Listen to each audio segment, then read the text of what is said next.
Hi everyone, Sandman here. Today's video is brought to you by a donation from Daniel, and here's what he has to say. I would like you to talk about one of these subjects. Men having to make the first move, manginas, violence against men, and sexual abuse in the club setting. You can also talk about women playing mind games with men, which I experience a lot. Or you can talk about why women are outperforming men in education. Well, thanks for your comments and questions, Daniel. And I've already covered women in education with my video called College Girl Debt Bubble. And I've also spoken about women in nightclubs in a recent video as well. And I've also done a video called Angry Mangina Syndrome a few months back. For all three of these videos, I'm going to put the link in the description below so that people can check them out for themselves and catch up if they need to. Instead of discussing these particular subjects, I want to talk about the mind games that women play with men. And each one of the topics that I bring up in this video could actually potentially be turned into a video of its own. In fact, someone could write an entire encyclopedia set on the mind games that women play on men. But more importantly, why do we fall for them? I use pictures of women and girls playing chess in this video to illustrate why women are generally better at playing mind games than men, and to prove my point. Boys are taught to play games with fixed parameters and boundaries. Games like chess that have defined moves and outcomes. When I was growing up, my nerd status was legendary. I was the captain of the chess team in both junior and middle schools. I was mockingly called a chess jock. But there were no girls playing chess at that time. There were also no girls hanging around after school playing computer games back then either. Girls typically played Truth or Dare and other games that had more random elements to them. Games that were open-ended and you had to think on your feet. Boys tended to play games with defined rules and parameters. Men don't generally have as much of an ability to play mind games when compared to women, because we've been taught to play rigid games with defined rules. The most open-ended game I played as a kid was Monopoly, because at some point in the game when one player was beating all the others, he started making deals with individual players for protection and to trade assets. Games for guys are usually based on points, numbers, or dollars, and those numbers represent status. For many girls, they would often play games like Spin the Bottle and combine them with Truth or Dare. Those types of games taught girls to improvise in social situations. And winning and losing is based on who can inflict more shame on the other party. For girls, numbers don't represent positive or negative emotions, but instead positive and negative emotions represent points, the complete opposite. And that's what female games are all about. Women are taught to use their wit and cunning to gain dominion over other women or men. So when they get older and start interacting more with males, they start using mind game techniques on us. They must think that we keep score the same way that they do, but we don't. They think that when they play mind games with us, they're actually asserting their dominance over us. But this is the equivalent of insulting someone in a foreign language that they don't understand. When women play mind games, they're usually more of a nuisance to men than a power struggle. A woman wants me to see that she's dominating over me, but I just see her as being very petty. When a girl plays a first-person shooter game, usually she loses interest pretty quickly because she doesn't care about the imaginary points on a screen representing her social currency in that particular setting. And that's why most girls are often obsessed with the background action in first-person shooter games. They're more interested in social relations between 3D characters than actual points. And that's the style of gaming that they like, where pissing off your opponent is how you win the game. Hopefully that's enough of an explanation, and now I want to get into the specific mind games that women play. The first game is called Impossible Questions. This is when a woman asks a man, "Does this dress make me look fat?" And my response to that question has always been this: only when you're wearing it. How about you take that dress off and show me your slim, sexy body underneath? And I've used this answer in the past, and a woman's jaw would just drop, and her panties would drop just a few minutes later.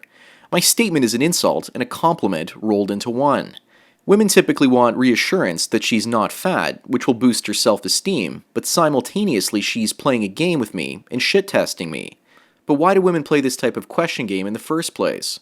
I have a theory that she's testing to see your worthiness for having children subconsciously. If you respond in a clever and cunning way, much the way that a woman would, then she's basically assessing your ability to be a father and raise her daughters. If you have daughters with her, she's testing you to see if you can be co-opted and control those daughters to ensure her superiority in the pecking order in the household. She wants to know if you can be used to manipulate and control less powerful women around her, so that she doesn't have to expend her energy and resources doing it. Another game that women often play is the attention to detail game.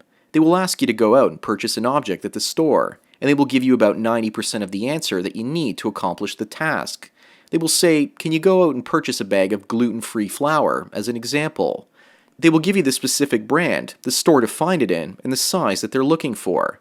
But they'll often leave out small details like which aisle it's found in, or whether it's whole wheat or white that she's looking for.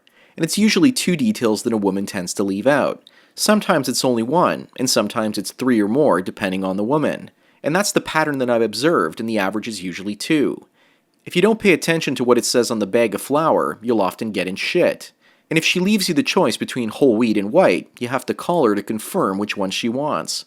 Women rarely forget anything, and in cases such as this, you're often being tested to call her back, because she wants to feel important and valued, and her self-esteem will rise at the expense of yours, because you'll look stupid asking her questions.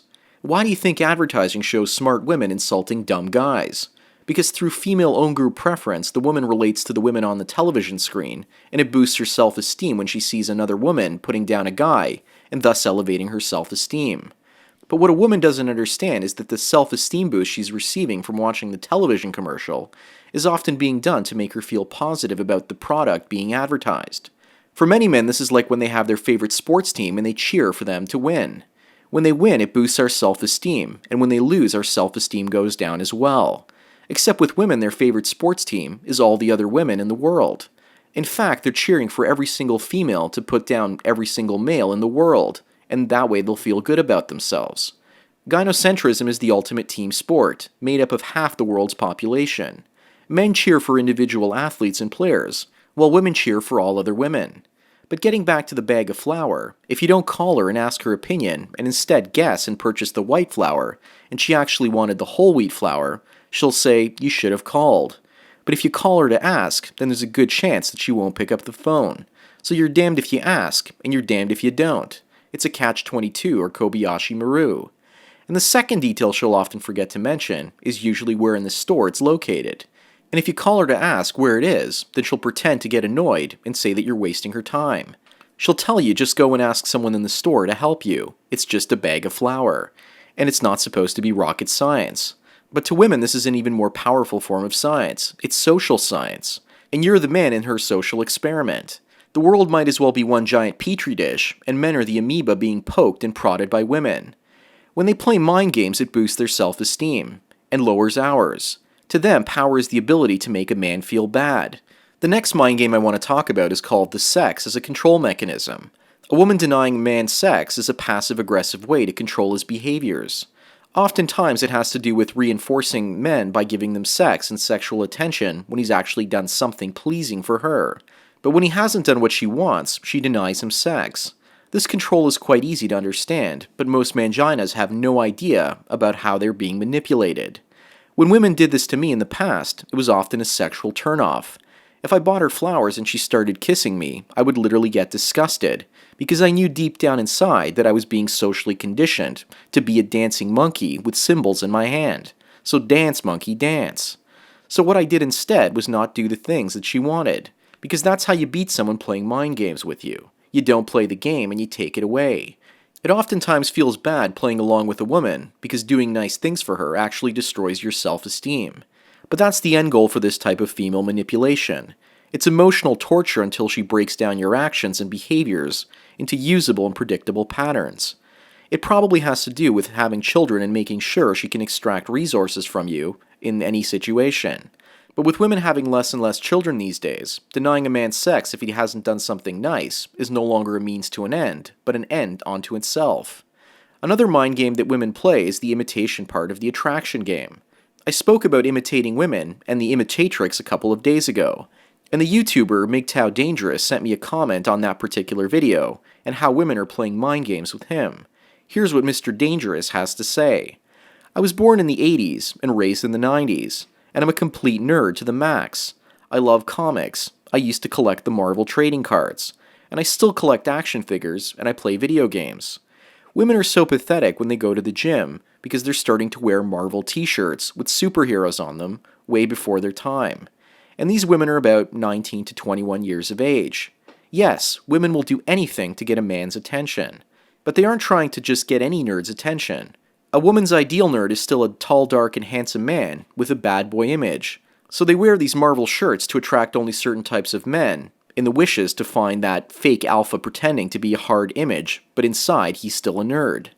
That's what Mr. Dangerous has to say. And it's interesting because these girls are obviously wearing these shirts to play mind games with the guys that they're targeting. They're essentially trying to attract a man that has no clue that she's after him if he shows status on the outside, but on the inside he's actual emotional putty and easily manipulated.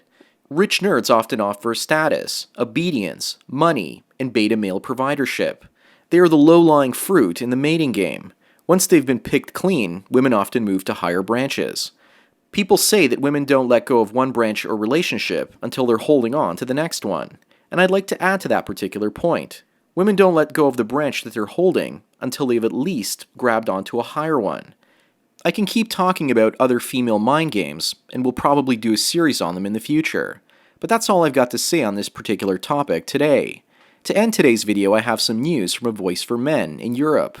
Their guy in Eastern Europe, Lucien Valsin, said that feminism is gynocentrism on steroids, and that there's no difference between the two besides the severity of one over the other. And feminism is now obviously female nature on steroids and out in the open. And he says that gynocentrism has ruled the world for over 10,000 years. And I wonder how long before Lucien gets kicked out of AVFN for not sharing the views of men's rights activists that accept women against feminism here in North America. His ideas are probably too radical for this side of the world. And the person he was talking to about this issue on AVFN's YouTube channel quickly changed the subject to men's rights in India in a timely political fashion. Because if he acknowledged what Lucien was saying, he might have actually offended the female traditional conservative viewers and supporters. But what Lucien says falls perfectly in line with what many men going their own way have been saying for a long time now, that feminism and gynocentrism go hand in hand and are two sides of the same coin. Anyways, thanks again to Daniel for your donation, and thank you everyone else for taking your daily dose of red pills. So enjoy the rest of your day, and cheers.